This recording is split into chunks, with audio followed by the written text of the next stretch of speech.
চট্টগ্রামে আইনজীবী সাইফুল ইসলাম আলিফ হত্যাকাণ্ডের ঘটনা তদন্তে জেলা বারের তদন্ত কমিটির সবাই পদত্যাগ করেছেন।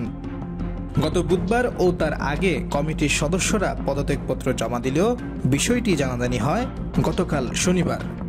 ৫ সদস্যের ওই কমিটির প্রধান হচ্ছেন সাবেক পিপি অ্যাডভোকেট মোহাম্মদ আব্দুস সাত্তার।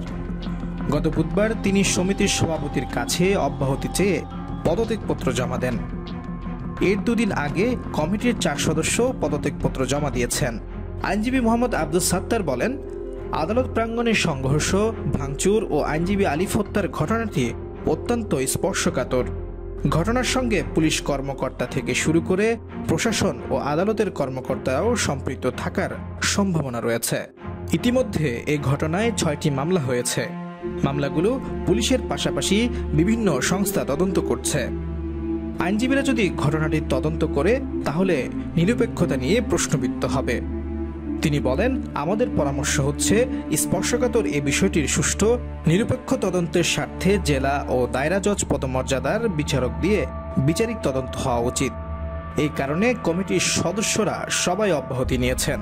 উল্লেখ্য, গত ২৬ নভেম্বর চট্টগ্রামের আদালতে রাষ্ট্রদ্রোহ মামলায় গ্রেপ্তার সনাতনী জাগরণ জোটের মুখপাত্র চিন্ময় কৃষ্ণ দাসের জামিন নামঞ্জুর ঘটনা নিয়ে সংঘর্ষ হয়।